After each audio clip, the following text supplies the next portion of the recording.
नमस्कार, मैं नवीन कुमार अपने चैनल स्वयं पर तमाम विद्यार्थियों का, तमाम भाइयों बहनों का हार्दिक स्वागत करता हूं। जैसा कि आप सभी को पता है, आप सभी के लिए अभी बायोलॉजी का कंटिन्यू बैच आ रहा है, फाउंडेशन बैच, और उसी में हम आपके लिए मिसलेनियस कुछ क्वेश्चन लाया करते हैं। जो आप प्लेलिस्ट बना हुआ एक मिसलेनियस का प्लेलिस्ट है, एक फाउंडेशन बायोलॉजी का है। तो आप फाउंडेशन बायोलॉजी का वीडियो देखने के बाद चलते चलते विविध आप देख सकते हैं, और ये एग्जाम के लिए डायरेक्ट क्वेश्चन है और फाउंडेशन आपके लिए डेप्थ नॉलेज का काम करेगा। तो आप डायरेक्ट क्वेश्चन के लिए, वन लाइनर के लिए आप हमारे मिसलेनियस प्लेलिस्ट में जाइए और मिसलेनियस खोजिए, मिसलेनियस बायोलॉजी, और वहां से डायरेक्ट क्वेश्चन को याद कीजिए। बिना समय गंवाए हुए आज हम लोग ऐसे टॉपिक की तरफ बढ़ेंगे जिस टॉपिक से एग्जाम में क्वेश्चन आता ही आता है, और क्वेश्चन का नाम है बीमारी यानी रोग, और उस रोग से कौन सा अंग प्रभावित होता है। कौन सा रोग प्रभावित, कौन सा अंग उस रोग से प्रभावित हो जाता है, जिसमें मैंने सबसे पहला लिखा है मलेरिया। मलेरिया के बारे में जानते हैं। मादा एनोफिलीज मच्छर के काटने से मलेरिया नामक बीमारी हो जाता है, जिससे व्यक्ति को तेज बुखार, कपकपी, शरीर में बहुत ज़्यादा क्या हो जाएगा, कपकपी उत्पन्न हो जाता है। ऐसे स्थिति में बॉडी क्या करने लगता है, हीट हो जाता है। तब इससे कौन सा अंग प्रभावित होगा, हमको ये जानना है कि मलेरिया से कौन सा अंग प्रभावित होता है। तो तिल्ली हो जाएगा या आरबीसी हो जाता है। तिल्ली या आरबीसी किससे प्रभावित होता है? आरबीसी का मतलब रेड ब्लड कॉर्पस्कल्स, ललका खून प्रभावित किससे होता है रे बबुआ?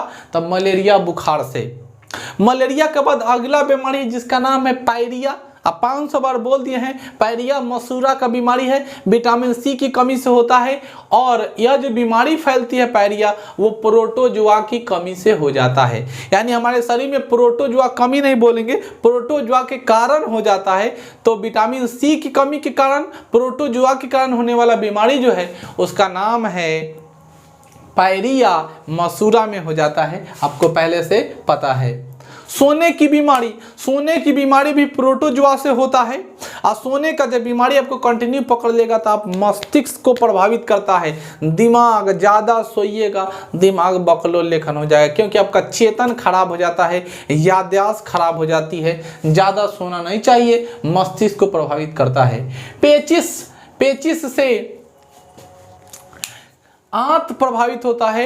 छोटी आंत हो या बड़ी आंत हो, पेचिस रोग से प्रभावित हो जाता है। कालाजर, कालाजर, कालाजर जो बीमारी है वो अस्थि मज्जा से, अस्थि मज्जा को प्रभावित करता है। पूछ रहा है अस्थि मज्जा क्या होता है?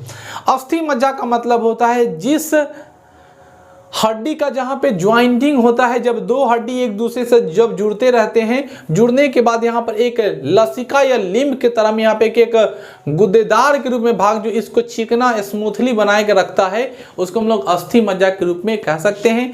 या हड्डी के बीचों बीच जो अंदर वाला जो पार्ट होता है उसे हम लोग हथी मज्जा कहते हैं। और कालाजर में अस्थि मज्जा प्रभावित होता है।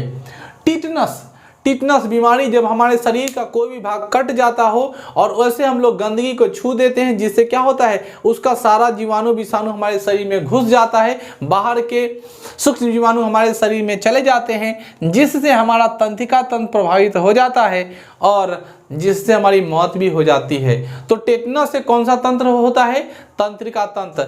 शरीर में सबसे बड़ी, सबसे लंबी कोशिका का नाम तंत्रिका कोशिका है। लेकिन जब हम लोग सबसे छोटी कोशिका का बात करते हैं तो उस कोशिका का नाम है स्पर्म या शुक्राणु, जो पुरुषों में पाया जाता है। शुक्राणु की कोशिका का नाम क्या है? सबसे छोटी कोशिका। हैजा, हैजा बीमारी हो जाएगा तो तुरंत आइएगा, फिर तुरंत जाने का मन करेगा।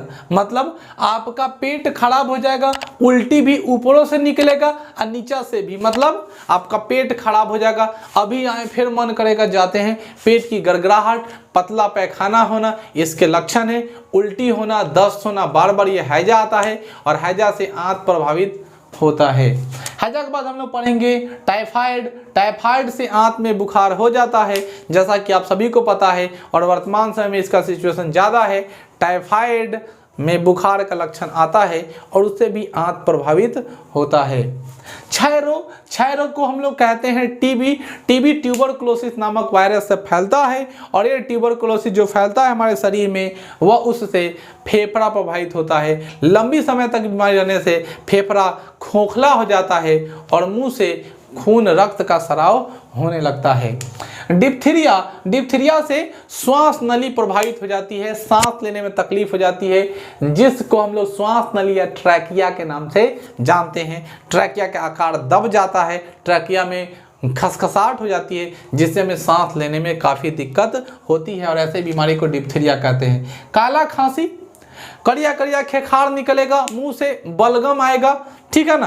काला काला खेखार, इसको हम लोग बोलते हैं काला खांसी, कुकुर खांसी भी कह सकते हो। और कुकुर खांसी से फेफड़ा प्रभावित होता है, श्वसन तंत्र प्रभावित होता है।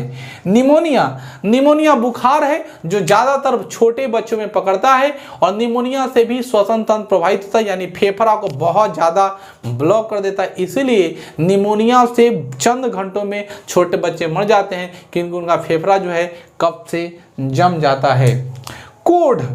कोढ़ का मतलब होता है कुष्ठ रोग, जिसको कह सकते हो कोढ़ी फूट जाना, हाथ का उंगली सड़ जाता है, पैर का उंगली सड़ जाता है। ऐसे स्थिति को तंत्रिका तंत्र का त्वचा को प्रभावित करता है। किस तंत्र को? तंत्रिका तंत्र के त्वचा को प्रभावित करता है कोढ़ लग जाना। गोनोरिया जो है वह यौन संचारित रोग है। गोनोरिया अगर आपको हो जाएगा तो यह जो होता है मूत्र मार्ग में, पेशाब मार्ग से पीला पीला उजला रंग का चिपचिपा द्रव निकलने लगता है, यानी आदमी के पेशाब के रास्ते को प्रभावित करने वाला बीमारी का नाम है गोनोरिया। और यह गोनोरिया जो है यौन संचारित रोग है, मतलब जब कोई महिला पुरुष एक दूसरे के संपर्क में, संक्रमित व्यक्ति के संपर्क में आते हैं तो ये बीमारी दूसरे में चला जाता है। पेशाब के रास्ते से, मूत्र मार्ग से प्रभावित जो करता है उसका नाम है गोनोरिया। अगला है सिफिलिस।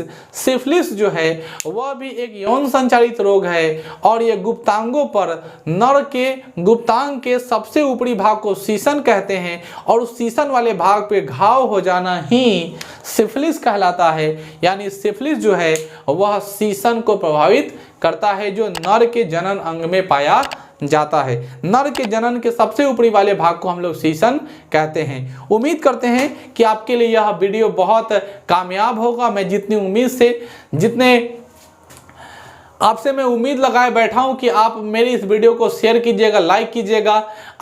मैं कोशिश करता हूं कि आपके लिए मैं इंपॉर्टेंट टॉपिक लाऊं ताकि आपके एग्जाम में कोई क्वेश्चन ना छूटे और आप अच्छा से एग्जाम दे करके अपने माता पिता के जो उम्मीद है आप उस उम्मीद पर खड़ा उतरे। जय हिंद, जय भारत, जय स्टूडेंट।